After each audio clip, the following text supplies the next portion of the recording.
입술을 아름답게 가꾸는 방법, 입사용 설명서, 마음을 표현하는 창구입니다. 입술 사용 설명서, 당신의 매력을 더욱 빛내는 가이드. 입술, 단순한 신체 기관을 넘어 우리의 감정과 개성을 표현하는 중요한 수단입니다. 입술의 역할은 소통하고 말을 하고 다양한 감정을 표현합니다. 숨을 쉬고 공기를 흡입합니다. 음식의 맛을 느끼는 데 도움을 줍니다. 얼굴의 중심에 위치하여 외모에 큰 영향을 미칩니다. 입술 관리의 중요성.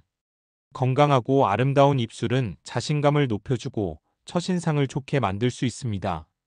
촉촉함 유지한다. 건조한 입술은 갈라지고 트기 쉽습니다. 립밤이나 립 오일을 자주 발라 촉촉함을 유지해야 합니다. 각질 제거한다. 주기적으로 립 스크럽을 사용하여 입술 각질을 제거하면 매끈한 입술을 유지할 수 있습니다. 자외선 차단한다.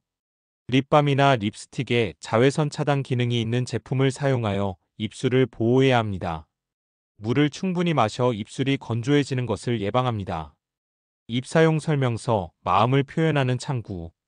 동양에서는 입을 옥지라하여 아름다운 연못으로 비유하였다. 말에는 향기도 색깔도 있을 수 있기 때문에 비롯된 비유이다. 예로부터 입은 말을 삼키기도 하지만 뱉기도 하는 곳이므로 상도 나오고 벌도 나오는 시비가 만나는 곳이라고 한다. 명심보감에서 입과 혀는 화와 근심의 문이요 몸을 죽이는 도기와 같다라고 하였다. 또한 입은 말과 섭생이 같이 이루어지는 곳이기에 동양에서는 입의 말과 섭생에 대한 당부가 많이 나온다. 태평어람에서는 질병은 입을 쫓아 들어오고 화근은 입을 쫓아 나온다라 고하였다. 동양의학에서 입술은 비장에 배속하여 섭생하는 것을 설명하였고 혀는 감정에 따라 말이 다르니 심장에 배속하였다. 인간의 이목구비는 각자 개별적인 특징을 가지고 얼굴에서 중심적 역할을 한다. 귀의 역할은 양옆에서 위치하여 치우쳐 듣지 않도록 중심을 잡는다. 눈의 역할은 생각과 판단의 중심을 잡는다. 코의 역할은 호흡을 통해 구조적으로 얼굴의 중앙에서 중심을 잡는다. 입의 역할은 말과 섭생을 통해 마음의 건강과 몸의 건강의 중심을 잡는다. 이렇듯 이목구비는 어느 것도 소홀한 것이 없이 중요하다. 인간의 입은 특이하게도 윗입술과 아랫입술과의 만남 속에 만들어 진 구조를 가졌다. 윗입술은 양쪽의 위턱뼈가 만나 형성되고 아랫입술은 하악골에서 형성된다. 위턱뼈는 코를 형성하는 뼈이고 하악골은 귀가 있는 관자뼈에 매달린 뼈이다. 입은 호흡을 도와주고 귀로 들은 말을 뱉어내는 곳으로 만들어졌다. 이 두 개 뼈의 조합은 완전히 다르지만 함께 만나 씹고 먹고 뱉고 말하며 완벽한 조합을 이룬다. 한 집에 살면서 같이 밥을 먹는 사람을 일컬어 식구라 한다. 여기 서익구자를 사용한다. 즉 식구라는 단어는 네모진 틀 안에 같이 모여 씹고 뱉고 말하고 웃으며 희노애락이 함께 버무러져 있는 가족을 함축적으로 표현한 단어이다. 우리나라에서는 예로부터 같이 밥을 먹는 사람을 가족같이 여긴다. 그러나 요즘에는 1인 가구가 급격히 늘면서 식구라는 말이 점점 퇴색해져 가고 있다. 그렇지만 그릇기라는 한자를 보면 입구자가 4개가 사용된다.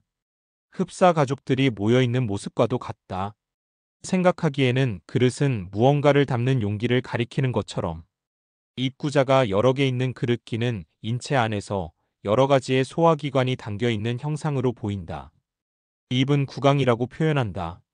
구강이란 사전적 의미로 입술부터 목구멍과 연결되는 입안의 공간을 말한다. 인간은 입부터 항문까지 하나로 연결되어 있는 소화관의 발생적 구조는 인체를 이해하는 데 많은 도움을 준다. 인간의 입은 다른 포유류에 비해 작은 편에 속한다. 이는 인간의 입의 기능이 먹는 것보다 말하는 것에 대해 더 큰 의미가 있어서이다. 지그문트 프로이트는 정신분석학의 창시자로서 그는 5세, 6세 이전의 초기 경험이 성격 형성에 결정적 영향을 미친다고 생각했다. 그는 구강과 학문이란 단어를 심리적 성격 형성의 5단계 발달 과정에 활용하였다. 심리적 성격 형성의 5단계 발달 과정 중 첫 번째 단계는 구강기이다. 구강기는 출생부터 21개월까지를 말한다. 구강의 쾌락을 중심으로 신체적 쾌락을 추구하는 시기이며 입을 통해서 자신의 리비도러비도 성적 충동을 방출하는 단계이다. 태어난 후 아이들은 손에 잡히는 모든 사물을 무조건 입으로 가져가고 엄마의 젖을 빨면서 본능을 해결한다. 구강기에 발생한 결핍으로 인해 그 성향이 고착되어 입을 통해 충족되지 못한 것을 채우기 위해 줄담배를 피우거나 음식을 닥치는 대로 먹는 성향이 나타나고 성장 후에도 입을 통한 쾌락에 의존적인 성향이 나타난다고 분석하였다. 두 번째 단계는 항문기이다. 항문기는 18개월에서 3세 사이를 말한다. 항문기는 빠는 단계를 지나 배설 단계라 한다. 배변을 배설하는 것은 인간에게 쾌락이지만 쾌락을 지연할 줄 아는 것도 이 시기에 배운다고 한다. 이 단계의 결핍은 강박증이나 결벽증을 만들 수 있다. 프로이트의 정신분석이 아니더라도 인간이 가진 모든 구조들은 함축적 의미를 지니고 있다. 이미 동양의학의 망진법이나 침법에서는 인체의 발생적 구조에 기반을 두고 치료하고 있다. 입은 발생학적으로 생식 기능과 같은 곳이다. 생명력을 나타내기 때문에 망진법에서는 입이 큰 사람들이 보편적으로 활동적이고 생활력이 강하다고 말한다. 또한 예로부터 마음의 분출구인 입이 크니 말에 대담함이 있고 성격도 개방적이라고 바라보았다. 동양의학에서는 이목구비를 모두 오행의 목화토금수와 연관지어 생각하였다. 눈은 간, 코는 폐, 귀는 신장, 얼굴은 심, 장, 입은 비장로 배속되어 각 구조마다의 숨은 속성에 맞추었다. 입이에 배속된 까닭은 오행에서 말하는 는 소화기를 뜻하고 소화기의 질병은 입에 나타나기 때문이다. 구강의 구조물 중 구강 안의 혀는 화에 속한 구조이다. 맛을 보는 기능과 말을 하는 기능 두 가지를 적절하게 사용할 때 해가 없다. 눈은 자기 안에 마음먹은 것이 표시되는 곳으로 인체 외부의 것들을 보고 저장하며 개인의 사고방식이 표현되는 곳이다. 코는 공기와 사람들의 뿜어내는 기를 들이마셔 자기 안의 생각의 중심을 잡는 곳이다. 귀는 밖에 드러나 있고 몸의 근막이 한데 모여 몸 안의 오장육부로 연결되는 곳이다. 외부의 정보를 오장육부에 연락하는 기능을 가지고 있다. 입은 귀와 반대로 몸 안의 오장육부의 근막이 밖으로 표출되어 입술로 만들어지고 음식을 먹고 삼키고 혀는 입을 도와 말을 표현하는 곳이다. 말로 천냥 빚을 갚는다는 속담과 같이 말을 통해 상대의 인격이 표현된다. 그래서 예로부터 망진법에서는 말을 담아내는 그릇인 입의 단정함을 가장 먼저 보고 있었다. 미각은 입이 아니라 혀가 느끼는 감각이다. 하지만 미각이 아니더라도 입은 혀의 도움이 없으면 어떤 기능도 수행할 수 없다. 기호를 잘 맞추는 사람이 말하고 입안에 혀가 있다라는 말을 하는 것은 유래된 뜻이다. 즉 입술과 혀는 따로 떨어져 기능할 수 없다. 보통 얼굴에서 인상에 가장 크게 영향을 미치는 것은 눈이라고 생각하지만 입도 눈만큼 중요하다. 즐거운 생각을 하면 저절로 미소가 지어지는 것은 눈의 표현 방식과는 차이가 있다. 말을 할 때나 하지 않을 때나 입도 눈만큼 마음이 표현된다. 눈을 마을의 창이라 한다면 입은 마음의 문이라 할 수 있다. 눈은 그 사람의 마음 속에 있는 생각을 읽을 수 있는 곳이며 입은 마음이 표신하는 바깥문이다. 입을 통해 욕망의 강도가 나타나고 품성과 인격을 직접적으로 표현하는 곳이기 때문이다. 사람들의 이미지는 첫인상을 먼저 눈으로 보고 감지된 시각 정보와 그 사람이 뱉는 말을 통합하여 상대방의 이미지를 결론 내리게 된다. 말에서 나오는 기는 눈에 보이지는 않지만 상대방을 압도할 수 있는 힘이 있다. 우리가 입의 힘, 구강의 힘이라고 표현하지 않고 말의 힘으로 표현하는 이유는 비록 입을 통해 발현되지만 말이 가지고 있는 보이지 않는 기가 있기 때문이다. 게다가 입의 생김새는 어면 말을 많이 하는지에 따라 모양이 만들어진다. 얼굴에 모든 기운이 맺힌다고 하는 입꼬리를 보면 입꼬리가 아래로 처지는 것은 모든 생각이 비관적일 때 만들어지고 이러한 부정적이거나 비관적인 생각은 모든 일에 성취감을 가질 수 없는 얼굴로 나를 변화시킨다. 또한 한 일자로 구각이 맺힌 입은 심지가 굳고 신념이 강한 사람에서 많이 볼 수 있다. 자선의 목표를 설정하고 그 목표에 대한 다짐을 반복적으로 하다 보면 그 표정에 작용하는 근육이 발달하기 때문이다. 입은 그 사람의 인상을 결정짓는 중요한 마지막 요소이다. 눈과 코가 잘생겨도 입이 조화롭지 못하면 좋은 인상을 주지 못한다. 인간은 정신이 딴 곳에 있을 때 멍하니 입이 벌어진다. 입은 그 사람의 마음 상태와 관계가 있다. 그래서 망진법에서는 그 사람이 가진 의지의 강약은 입매무새를 보면 알 수 있다. 입술은 소화기의 가장 시작점이다. 그리고 피부보다 부드러운 조직으로 되어 있다. 입술의 피부는 단어에 따라 모양이 달라지기 때문에 주름이 많고 신축성이 좋다. 또 감각세포가 몰려 있어 매우 민감하다. 부비동에서 고유의 목소리를 만들고 입술로는 세밀한 음을 조절한다. 우리말은 두 입술을 부딪히지 않아도 낼 수 있는 발음과 두 입술을 부딪혀야 하는 발음이 있다. 가장 먼저 배우는 단어인 엄마 아빠는 반드시 두 입술을 부딪혀야만 나오는 소리이다. 동양의학에서 윗입술은 정신적인 면으로 아랫입술은 물질적인 면으로 해석한다. 아이들이 윗입술과 아랫입술에 부딪히는 소리를 먼저 배우는 것은 두 가지 면의 조화를 이루어야 바르게 살 수 있기 때문이다. 말하고 먹는 기능 이외에도 입술에는 그 사람의 이미지를 귀결짓는 기능이 있다.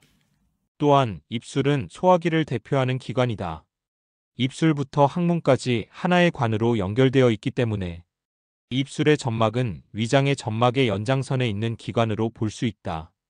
입술은 얼굴에서 비교적 드러난 부위에 위치하고 있다. 또한 점막이 얇고 투명한데 입술을 덮고 있는 투명한 막은 소화기 안쪽의 막과 같은 막으로 이루어져 있다. 동양의학에서는 소화기계의 여러 내부적인 문제들이 색상이나 형태의 변화로 입술에 반영되어 나타난다. 이런 증상은 임상에서 병을 진단하는데 매우 중요한 지표가 된다. 정상적인 입술은 기혈의 영향으로 불그스레하고 광택이 돈다. 즉 동양의학에서는 입술은 전신의 기혈이 좋고 나쁜지를 판단하는 중요한 조직기관이라고 말하고 있다. 또한 입술은 비문이라 하여 소리를 전달하는 기관이라는 뜻이며 입술은 입을 벌리고 다무는 작용을 할 뿐만 아니라 심장의 외부 창문이라고도 표현한다. 서양의학에서도 심중격 결손이나 심장판막의 문제를 안고 있는 사람들은 입술색이 자색으로 변한다. 이는 입술에는 풍부한 모세혈관이 밀집되어 있기 때문에 내장의 질환을 반영하는 것이다. 아랫입술은 아래턱뼈로 되어 있고 윗입술은 광대뼈를 만드는 위턱뼈가 만나 구성된다. 입술의 양쪽 틀을 잡아주는 것은 입꼬리에 붙어있는 볼근이다. 볼근은 목구멍의 인두수축근과 고리로 연결되어 나비뼈에 고정되어 있다. 인간은 유아 시기에 엄마의 젖을 먹기 시작하면서 구강활동을 시작한다. 클레오파트라가 입술에 붉은 해나 물감을 바른 것이 시초가 된 여성의 립스틱은 동양에서는 여자의 생식기 색깔과 같다고 하여 분홍빛 입술을 좋은 상으로 여기고 망진법에서는 건강한 입술이라 보았다. 동양의학에서에서는 입술의 색깔을 보고 건강을 진단했는데 비장에 풍사가 있으면 입술이 실룩거리고 한사가 있으면 오므라들며 열사가 있으면 마르는 현상이 나타난다고 하였다. 혀는 씹기, 삼키기, 말하기 등의 운동 능력에 필요한 강력한 근육을 가지고 있다. 또한 맛을 감별하는 미뢰라는 수용체가 있어 여러 가지 맛을 느낀다. 나이가 어릴수록 미뢰가 많기 때문에 어린아이들이 맛에 더 민감하다. 사람의 혀에 있는 미뢰는 짠맛, 신맛, 단맛, 쓴맛, 지방맛, 감칠맛의 6가지의 맛을 느낄 수 있다. 매운맛이나 떫은 맛은 미각이 아니라 콩각과 앞각이다. 맛의 80%는 후각이 담당한다고 할 정도로 미각은 후각과 같이 작용해야 맛을 느낄 수 있다고 한다. 우리가 약을 먹을 때 코를 잡고 삼키는 것은 후각을 제외하여 쓴맛을 최소화하기 위함이다. 과거 혀에는 맛을 느끼는 부분이 정해져 있다고 하였으나 근래의 연구에 의하면 혀의 모든 부분에서 모든 맛을 감지할 수 있다고 밝혀졌다. 동양의학에서는 입에서 느끼는 맛을 이용해 병을 진단하기도 한다. 입에서 쓴맛이 나면 간과 담에 열이 많고 단맛은 비위 기능이 떨어질 때 생기고 짠맛은 신장이 허해서 생기고 신맛은 간담의 열이 비장이나 위를 침범하여서 생긴 소화불량일 때 나는 맛이다. 또 떫은 맛이 나면 위와 신경계통이 이상이 있다고 판단한다. 동양의학에서는 맛에 따라 한약재도 오장육부를 배속시켜 사용하였다. 신맛은 간을 돕는데 이 맛을 가진 약재들은 상처를 아물게 하고 땀을 먹게 하여 밖으로 배출되는 것을 방지하는 작용이 있다. 단맛의 약재는 비장을 돕고 기를 보충해주고 조화롭게 만드는 작용이 있다. 대표적으로 대부분의 약에 들어가는 감초가 있다. 매운맛의 약재는 폐를 도우며 땀을 발산시켜 기의 순환을 도와준다. 짠맛의 약재는 신장을 도와주며 딱딱하게 뭉친 것을 풀어주고 건조한 것을 촉촉하게 해주는 작용이 있다. 쓴맛의 약재는 심장을 도우며 열을 내리고 습을 몰아내는 작용을 한다. 맛이 관련된 장기에 직접 작용하는 것은 아니지만 맛의 기운이 오장육부에 작용하는 것이 한약의 성질이다. 혀에 대한 진단법은 망진법 중에서도 매우 중요한 자리를 차지하고 있다.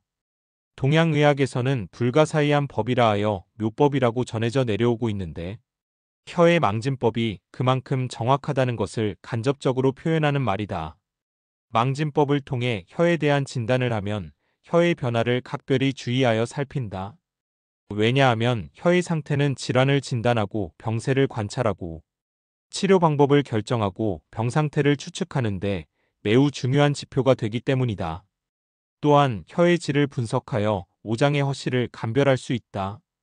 혀는 심장의 싹이며 비장의 외부 증세라는 말과 같이 동양의학에서는 혀를 보고 진단하는 방법에 강한 설득력이 있다. 혀는 식도부터 항문까지 하나로 연결되어 있기에 서양의학에서는 혀를 외부에 나타나는 인체의 유일한 내장 조직이라고 한다. 혀의 점막 상피세포의 재생 속도는 아주 빠르다. 사흘에 한 번씩 재생할 수 있고 이는 체내의 세포 재생 속도가 가장 빠른 소장점막 상피세포와 비슷할 정도다. 세포의 성장이 신속하고 대사가 왕성하므로 체내의 영양물질이 결핍하게 되면 혀의 색상 형태가 급속히 변화하게 된다. 비타민 B, 세포색소시, 철, 아연 등의 결핍은 모두 세포 내 산화대사의 병적 변화를 일으키므로 혀의 염증이나 더 나아가 혁점막 유두가 위축되는 등 질병의 증상이 나타난다. 체내의 영양물질의 결핍증은 기타 기관의 생체 반응에 의해 나타나기 전에 먼저 혀의 변화에 의해 나타나기 때문이다. 혀에 끼는 설태는 위의 열기가 위로 솟아 형성된 것이다. 혀는 심장, 비장, 위와 관계가 밀접할 뿐만 아니라 신체의 많은 경맥과 즉 간접적으로 관계를 가지고 있다. 그러므로 장부의 병리 변화가 발생하면 필연적으로 혀에 반영되는 것이다. 그 외에도 혀의 혈액 공급이 풍부하고 혀 점막이 반투명하기 때문에 혈액 성분의 미미한 변화에도 모두 혀에 반영된다. 침은 모든 동물에서 분비되는 액체로 타액이라고도 하고 동양의학에서는 진액이라 한다. 침은 아밀라제라는 소화효소가 있어 음식을 소화시키는데 중요한 역할을 한다. 또 땀이나 눈물에 있는 라이소자임이라는 물질이 있어 살균 작용도 한다. 흡연자의 경우 침 냄새가 아주 독하다고 하는데 담배 성분이 침에 남아있기 때문이다. 사람의 침샘은 세 종류가 있다. 첫 번째는 귀 밑에 위치한 귀밑샘이다. 이곳에서는 묽은 장액성 침을 분비한다. 동양의학에서는 비장에 배속시켰는데 귀밑샘의 침은 소화효소가 매우 풍부하다. 비단 소화효소만 있는 것이 아니라 면역글로불린, 락토페린, 리소자임 등의 성분도 포함되어 있다. 두 번째는 혀 밑에 위치한 혀밑샘이다. 혀밑샘의 침은 점액성 침으로 끈적끈적하다. 세 번째는 턱 밑에 위치한 턱밑샘이다. 이곳은 점액과 장액이 섞여 있는 침이다. 말할 때 입가에 침이 거품처럼 모이는 사람이 있고 낮잠 잘 때 침이 물거 주르륵 흘러내리는 경우가 있는다. 이러한 경우는 모두 이 세 침샘에서 분비되는 침의 배합이 한쪽으로 치우쳤기 때문이 발생하는 현상이다. 동양의학에서는 오액이라 하여 오장에서 분비되어 나오는 액체들마저 배속시켜 망진법으로 사용하였다. 폐는 콧물, 간은 눈물, 비장은 묽은 침, 심장은 땀, 신장은 점액성 침이라 하였으며 이것의 평형이 깨져 과하거나 부족한 것을 보고 해당 장기에 질병이 있다고 판단하였다. 혀는 맛을 느끼는 것뿐만 아니라 음식을 씹을 때나 말을 할 때에도 필요하다. 어떠한 기능이든 혀를 움직이면 위장의 점막도 같이 움직인다. 서양의학에서는 구취의 원인을 입안의 박테리아가 단백질을 분해하면서 생기는 것으로 정해 내리고 있다. 그러나 동양의 학에서는 오장육부의 특정 장기가 문제되었을 때 나는 냄새도 있다고 말하고 있다. 물론 입안의 박테리아가 내는 냄새이다. 하지만 박테리아는 그저 현상일 뿐이다. 원인을 제거하지 않으면 박테리아를 제거해도 다시 생성될 것이고 따라서 냄새 또한 계속될 것이다. 박테리아로 인해 인간의 입안에서 침의 농도가 변화하고 이에 따라 입안의 냄새를 결정짓게 된다. 동양의학에서는 귀 및 샘의 침은 연이라하여 비장이 관여하고 혀 및 샘의 묽은 침은 타라하여 신장이 관여한다고 말하였다. 실제로 신장을 감싸고 있는 근막이 몸통을 돌아 혀 밑에서 고정되어 있다. 비장의 액이라 표현되는 귀 및 샘의 점액성 침은 악관절과 관계가 있다. 악관절은 파로틴 호르몬이 분비되는 곳인데 일명 노화방지 호르몬이라고 불린다. 예로부터 어른들이 밥을 꼭꼭 오래 씹어서 먹으라고 말하는 이유는 파로틴 호르몬으로 인한 노화 방지와 함께 오래 씹으면 세 개의 침샘에서 분비되는 침이 골고루 섞여 소화기 점막들이 충분히 운동이 되기 때문에 그만큼 위장의 피로를 덜어줄 수 있기 때문이다.